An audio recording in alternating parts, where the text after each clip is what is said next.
So what's up, guys? This is Igor in Russia, and as you know, I make videos from the Western perspective about Russia, filming the daily life. But I have an awesome guest here, straight from Irkutsk region and slash America, and wild Siberian YouTuber.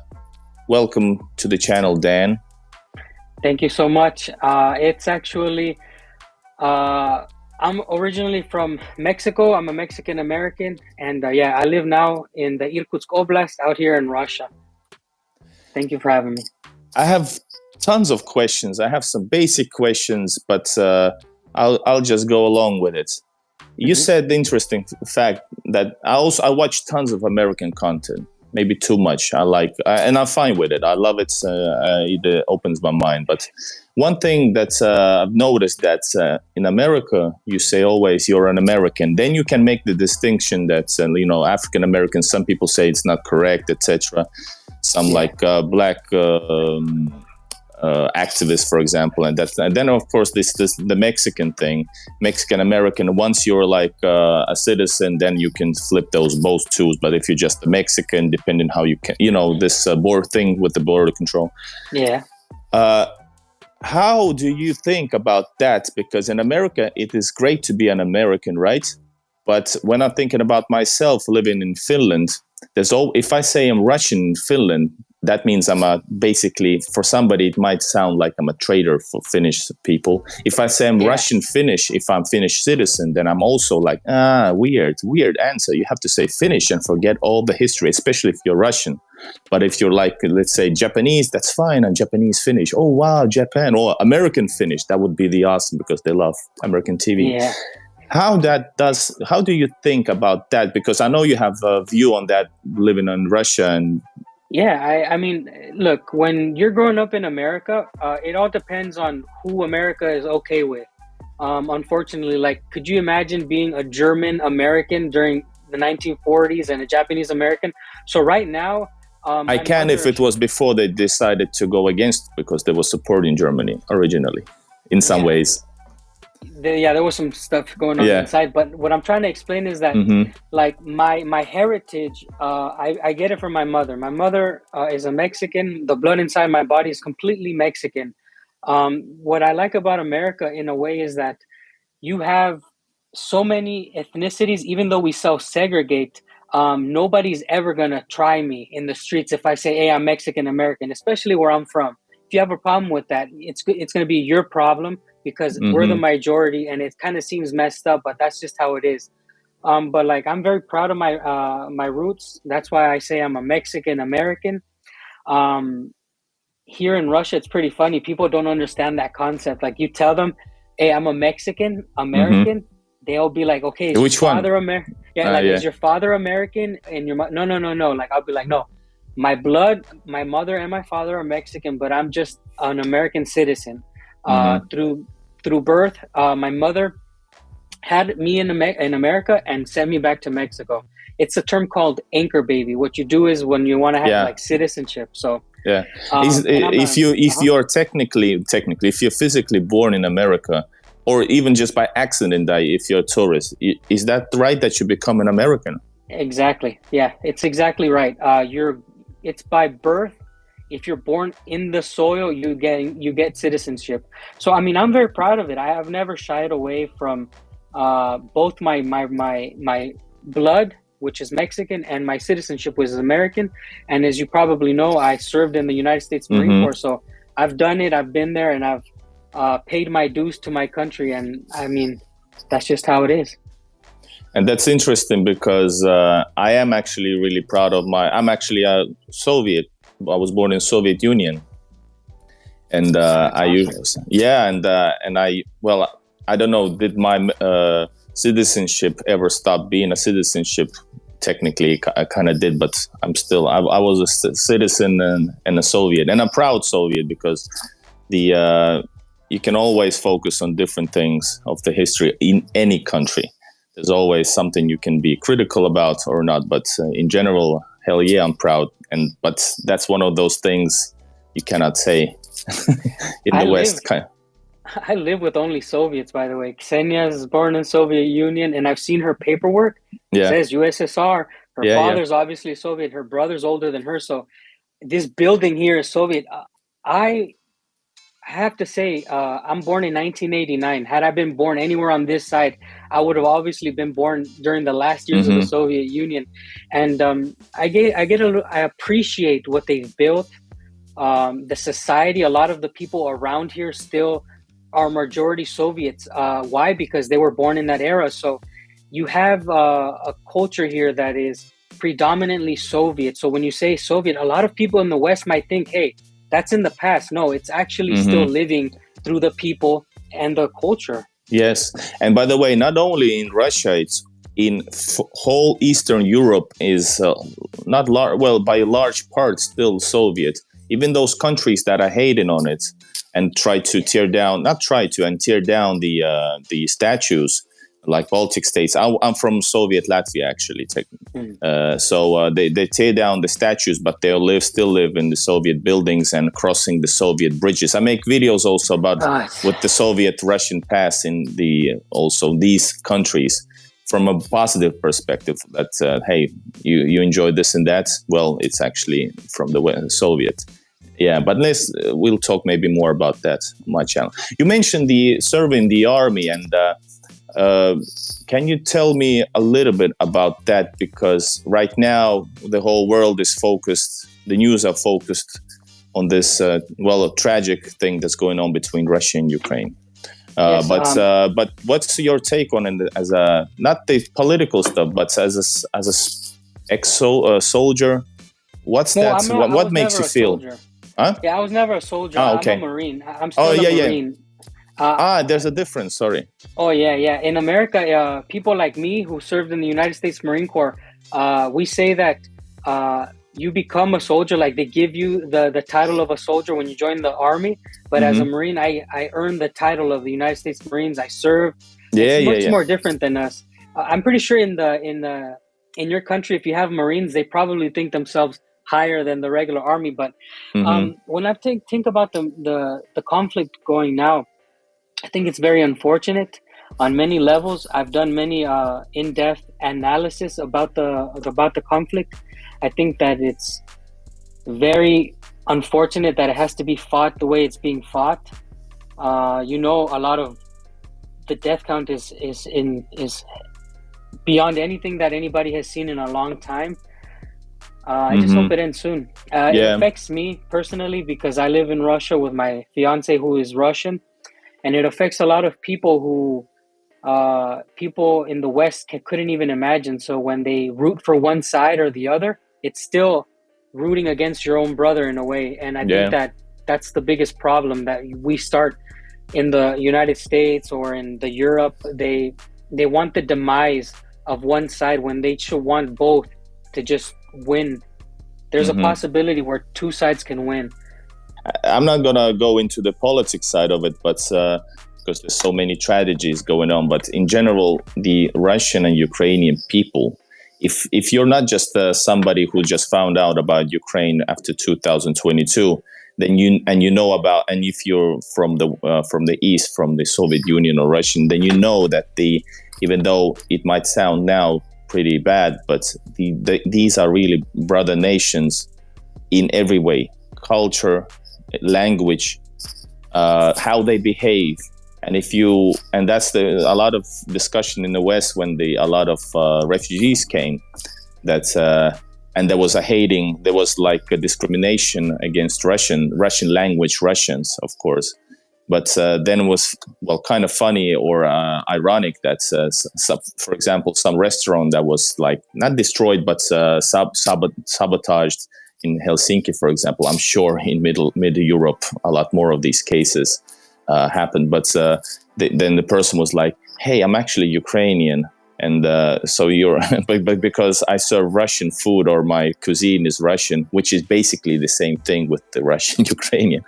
So they needed to let off the steam because they couldn't understand the difference between Russians and Ukrainians. And the fact is, like here, even where I live, as far into Russia, we have people from Ukraine that have come before and after. We have family members here who still have family in Ukraine. Like I don't know the history well enough. Like, obviously I know that they were part of each other during a time, but like, you don't know that there's family members who live on both sides until you meet, hey, there's this Millions. guy, he's my neighbor. Yeah, you need to meet them in real life and understand what they feel. And what I learned through meeting people here who are from the Ukraine, they basically see this as their homeland, and they have family over there. They moved here, and Yeah. it's interchangeable, man. Yeah. I just want it all to be done. Yeah, that would. But it's hard to imagine. But yeah, so you have a totally different take on it because you've been to Afghanistan, right? Correct, or am I wrong? Yes, I'm an Afghanistan veteran, but the only thing that I know that never changes is in war is what the men feel in a trench. Like, what I felt is the same that a man is feeling now, and people might not believe it, but let me tell you something. I've had the honor and the privilege of sitting down with a Soviet veteran of the Afghanistan war. I've talked to this man. It might have been the first time in history when this has been even talked about, but I sat with this man and I showed him photographs of what I've been through. I was a sapper engineer. I used to shoot for landmines. And I asked the Soviet man, I said, hey, what do you think about this? What were you doing? And he says, we were doing the same thing. We were looking for IEDs. They were planting IEDs. And then I showed him fortifications of the Taliban. We used to fight in trenches as well. And he's like, yeah, they would do the same thing. So how could I feel the same thing a man felt over like 40 years ago? Obviously, it's the same place, but people say, oh, technology has changed. The artillery, there's the Air Force, there's all these things. But the feeling you get when you're going to die or when you have to take a life is the same exact thing. It's the same exact thing. And people need to realize that that pain is just multiplies. If the man comes back alive, it's going to multiply. It's going to affect his society. So the only experience I have is those two feelings. And that's all I can relate to the men who are fighting now on both sides, having to take life and having to feel like my life is going to be taken. I can't imagine that, even though my hobby is filming the World War I trenches here in Finland. But it's totally different. I filmed them as a historian, you know. I can't imagine. There weren't any battles here though during the World War I, but they were expected to be. All right, very horrific. But like you said, hopefully it will end and somehow even normalize. But I personally, I doubt it. I used to say I doubt it. There's no way. There's too much political scenery. Too many big countries are involved, which actually benefiting from Russia being not stopping it because, well, both not stopping it. By the way, you said something, I think it was in your latest video. Did you say that I love Russia and I love America? That was really interesting. Yeah. That I just wanted to say it out loud, and it made me think. I don't know what, but it stopped me for a little bit because it bothers people. It bothers people. Yeah. Like when I tell people that I love America, they think that everybody who's here, you have to like. They think I left America. I came here as a tourist, and I just never left. Yeah, that's the truth. I never planned on staying in Russia. In fact, I didn't like Russia, and I'm saying it, and I've said it many times. When I was in the military, I thought I had to go to war eventually because my life revolved around the military. And it was like, okay, Afghanistan, then North Korea, then Russia. Like, that was the mentality of the American military. And you know what?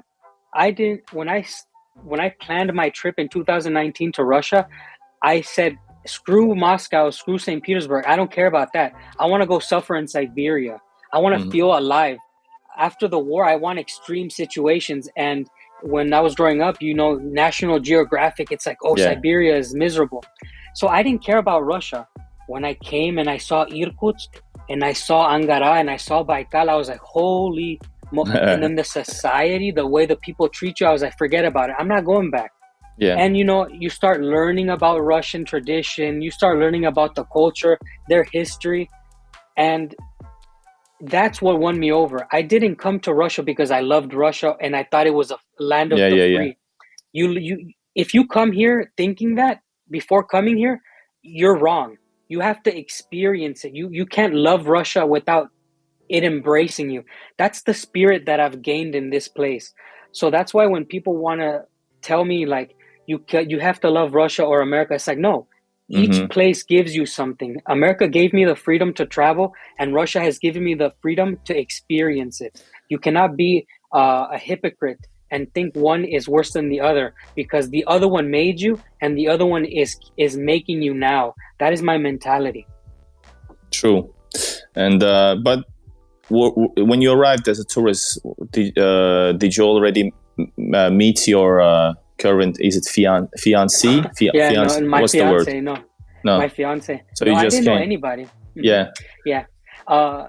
It was really tricky to even get into Russia. I hadn't planned it. When was 2019. 19. I came in. No, I planned it in 2019, but then towards the end, I wanted to come in winter, and the coronavirus thing was happening. Canceled all my things. The airline stole my tickets and never gave my money. But anyways, I waited, and then I said, this is never gonna stop, so I just have to plan it for 2022. Yeah. And I planned it for 2022, and then you know what happened. Yeah. And then I was like, I have to go or I'll never go. So I flew into St. Petersburg. Yeah, I did it. I flew into St. Petersburg from Turkey, and then I had to get cash there and buy a ticket to Irkutsk, because that was the city. I looked at the map, and if you see Siberia, Novosibirsk is like, why would I go there? It's like so close. I wanted to go deep. Well, I didn't know. Relatively close, I must say, because it's really, really far.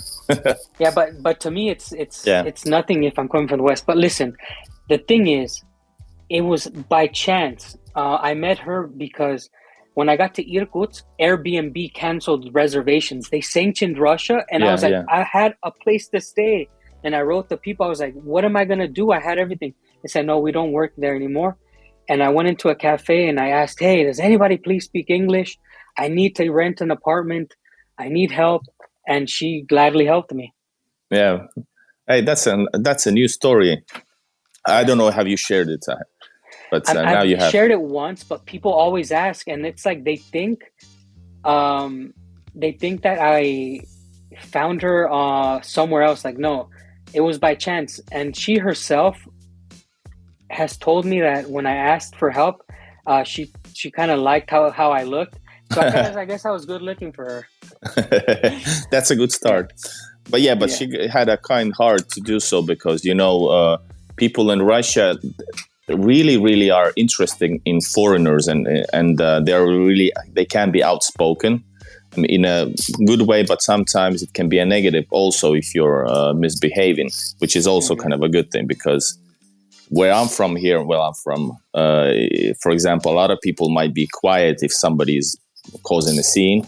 In Russia, you don't need to wait for police because somebody's gonna do something. But the same thing about foreigners, that even if it's a camera or something, people come up to you. They don't care if you're filming, like in America. Are you filming me? You must have a permission. And even though I follow a lot of auditors, First Amendment auditors. But anyway, so they're really interested in you. So but you still, if you're an American in Russia during these times, it's a step over your maybe fear, for her to do so. It's really nice. It wasn't normal because nobody wanted to help. You could tell that nobody wanted to help. Yeah. Because they're shy. Like, yes. The thing is, especially the deeper you go into Russia, if you leave Moscow, obviously it's going to be less people speaking English. But also, I've had incidents where people have attacked me in the early time when I was here because I was a foreigner. They're like, "Why are you so deep into Russia? Like you're a spy or something like this." Spion. Yeah, like I'll never forget what they were saying, and they ripped my bag. They chased me, and I had an incident like people, civilians. Yeah, 3 guys. Yeah. I haven't gone fully deep into the story, but were they normal dudes, or were they like hustlers and doing the right thing? No, they were military-aged men. Yeah, normal military-aged men, and I mean, one of them or 2 of them are at least intoxicated. But the thing is, okay, I don't. Being a Marine and I know. I used to get drunk with my buddies just to fight because the truth came out. We loved fighting. Like, all right, let's go get drunk and fight that company over there because we know they don't like us. And I believe that alcohol will bring out the truth. So when they had problems with me, it's like I understood. I was like, I'm in the wrong. Why am I out here even near them? I was like, I'm so dumb. I could have paid more attention. So I'm more conscious of these things. As a foreigner, I know that tension is high and some people can be emotional. I accept the fact that they have anger towards the West. Why wouldn't they? Like that's something that I've learned with time. And now I'm just, I know how to defend myself. I'm not American. Yeah, I'll be like, ya ni pani mayo, ya mexicanski turist. And that's it. And Mexicans are friends. They're everybody loves a Mexican. But that's interesting because I have also written some questions about Russian people, and we just touched on that. But how do you think? What are your thoughts about Russian people? We mentioned certain segment of them, but what are they like, and what's the Russian culture for you been? Because you're fresh in Russia, 2 years only, less. Yeah, almost 2 years. Yeah. Yeah. So how you been soaking it in? Yeah, I think I assimilate very fast. Mexican culture is very similar to Russian culture, especially in a small town, because I live in a smaller town outside of a town, and the people are dobre utra, like the normal older people. It's like very similar, very strong charactered, like men, like real men. I mean, this is nothing for me. I go fishing. I see the same guys at the lake. For me, we have the small stores. I mean, this is nothing new to me. A lot of people who watch my channel, when they see me so easily adapt, they're like, "Oh, you're already doing this." It's like, yeah, of course. I'm in my tilnashka. I'm already in my underwear in the river, because this is how we grew up in Mexico. Russians are very old school. Not a lot of societies are like this. If you go to California, you're not going to see people in their underwear without their shirt swimming. No, they're going to be in shorts and maybe a tank top. No, but in Russia, they go in their underwear and they go in the water. And then they get naked and they wash their underwear. Like, this is the stuff that you see in Russia that you don't see in Western Europe, unless you go into like those nudist colonies. But you know what I'm saying? But notice big cities, you won't see that either in big cities. St. Petersburg, people are the same, but they don't behave like, it's a bit different. Yeah, I understand. But for me, Russia is different for everybody. True. Like a guy from Moscow, my friend will come visit me, and I'm gonna take him to the swamp, and I hope he's ready to like be hot and be just mosquitoes and be scared for his life, because this is what we do every day. This is our reality in Russia. Russia is so giant. People in Buryatia is not going to be the same as people like in Dagestan. This is what's beautiful to me. It's a little bit similar in the United States, but it kind of lost that old feeling, because in America, everybody's kind of turning into the same mixture now. Yeah. Not in Russia. Except if you go to big cities, like subcultural areas, like New York has certain areas, or some cities, or California has some like, what you call those, like Mexican Americans. We call them barrios, neighborhoods.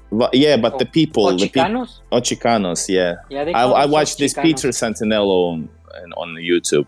He's making like subculture series, or like Jewish settlements, Jewish cultural areas. So I think they're like even protected, right? Yes, in Russia as well. They have Little Russia in New York. Little Russia, yeah. We have a tendency of, like I said, we segregate ourselves in America in a different way than in Russia. Like here, it's natural because there used to be people, and when Russia expanded, they kept their land and they have the republics. In America, we kind of do it differently. Like, I can't relate with a Chicano because I'm a Mexican. That we have way different mentalities. My Spanish is different. What I like to do is different. We do subs. We do it so much. But like, to your point about how do I see the people here? Like, I think they're beautiful. And when I travel, I see a new type of Russian. Like, when I go to pass through Ulan-Ude, that's not the same Russian as Irkutsk. You know what I'm saying? I love that. How would you describe Russia as a country and as a people to another American who, if he hadn't his or her prejudices, like point blank? I think Russia is a culture that'll punch you in the face. That's what I think. Love it. You can't come here and a lot of places you need to engulf yourself in the culture. Like you say, oh, I want to go to Thailand and engulf no, Russia, you come here, you get punched in the face. The culture comes to you immediately. That's how I would explain it. And if you like that kind of life, if you like to experience a country, come to Russia. You won't miss it. And as a country? As a country, like it's free of choice. You can take a historical point or a geographical or yeah. As a country, I think it's a monster amongst nations in every sense of the word. Everything I've ever seen is massive. Yeah. Cities, streets, geography, animals, personalities, like everything is just bigger, and you feel it. Like I said, it's part of the reason why you get punched in the face with their culture. What do have you spoken about? What do Russians actually? Not talking about those three dudes, but obviously they had their different opinions about USA. But what do Russians think in general? Because the media, you can tell something about that too. But the media is not as crazy against America and the Western these allies or whatever. But still, it has this negative tone to it. And but what about the people? Are they American or Western? No, I think it's more like if they had to be negative against something, they feel that that the world is against them. Because for a long time, if it's not the younger people who are like in their 20s experiencing now, their fathers had experienced the Cold War, right? Mm-hmm. So it's like a never-ending story for them.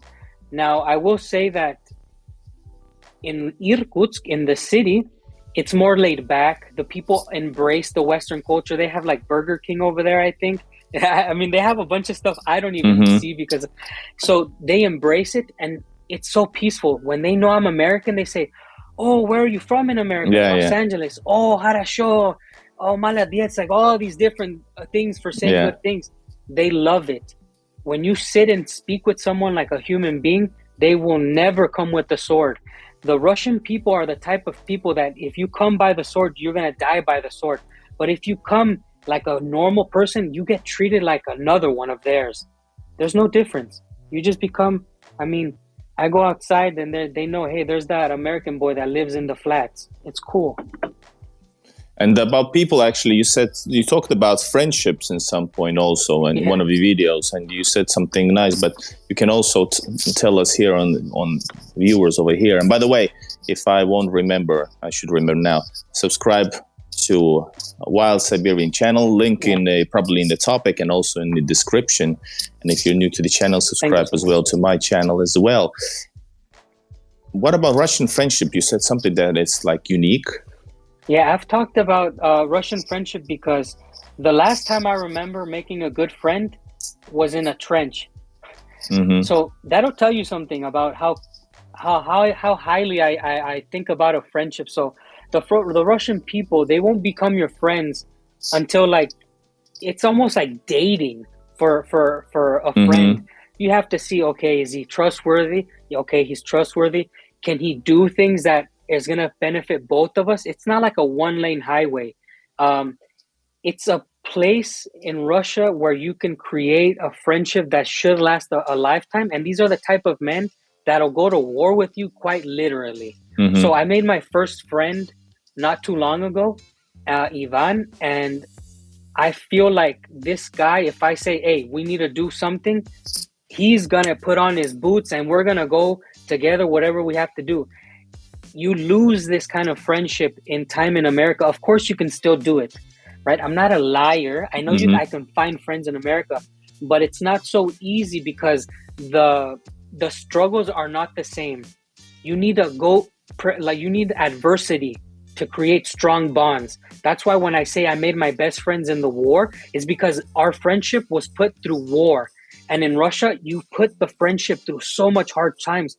Guys, living in Russia, especially now, I'm not saying it's the hardest thing in the world, but you have to go through the fire with these people. as a community. And so I made a good friend. If you want good friends, come to Russia. Did you, by the way, have any? Have you been attacked by on social media for this content? I mean, I've been told a lot of mean things. Yeah. Yeah, but you just get a thicker skin with time, right?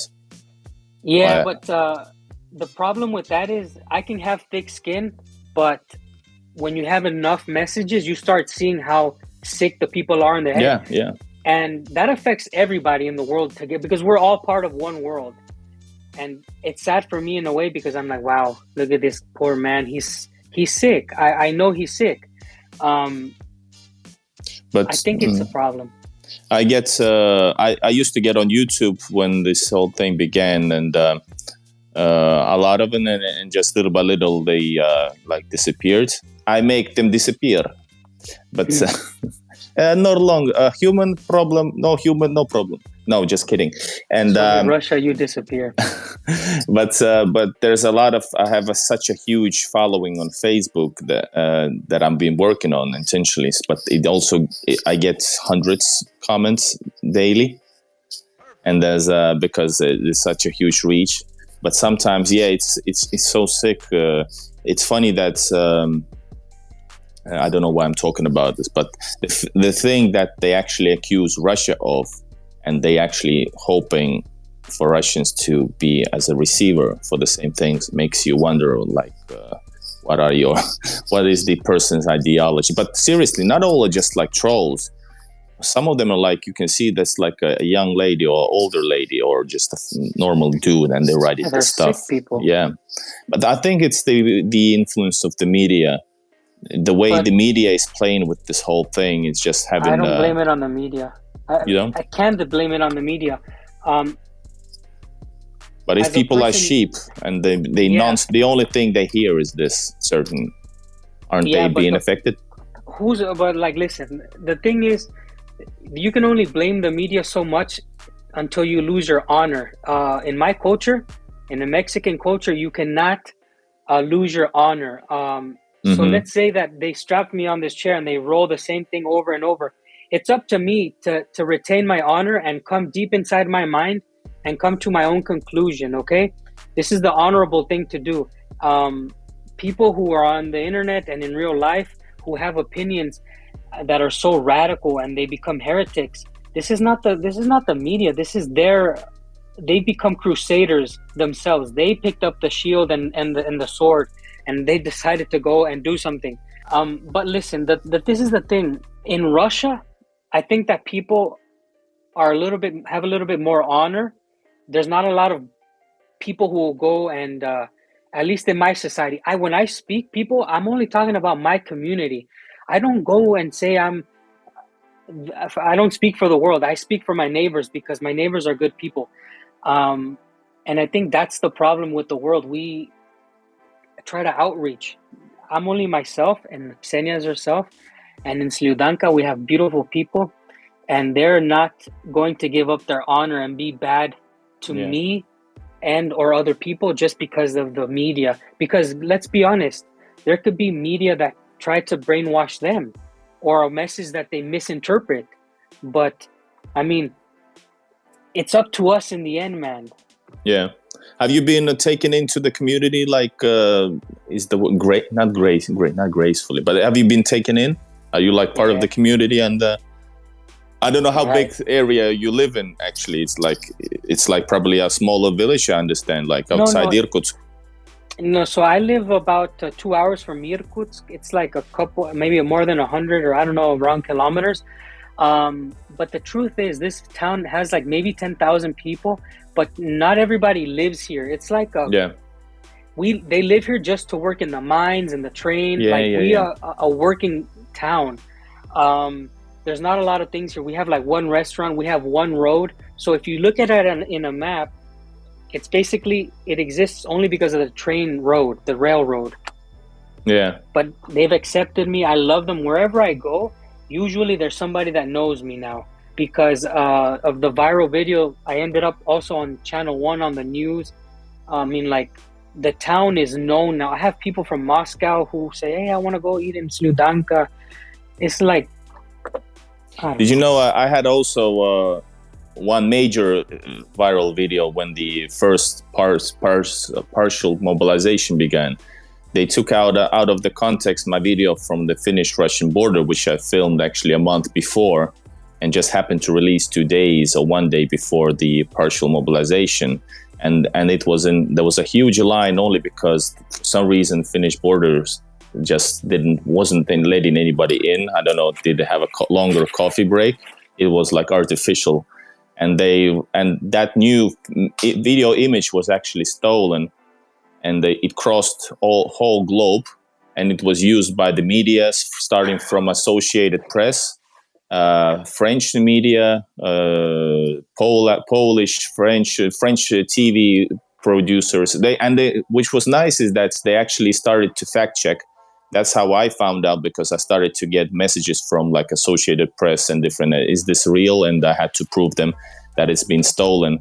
And if you check out, there's like a TikTok video and there's a text that it's a fake line or something like that. Nobody paid attention to and it was the Doors music playing in the back. People are strange when you are stranger. It was like I was trolling, but it went, I also got like 1 million views from that, but the millions of views went to the wrong person who stole the video on Twitter, and it crossed the world in 1 hour, and everybody believed. And I was wondering that Finnish border control was referring to a certain social media videos. I was like, oh shit, that's my video.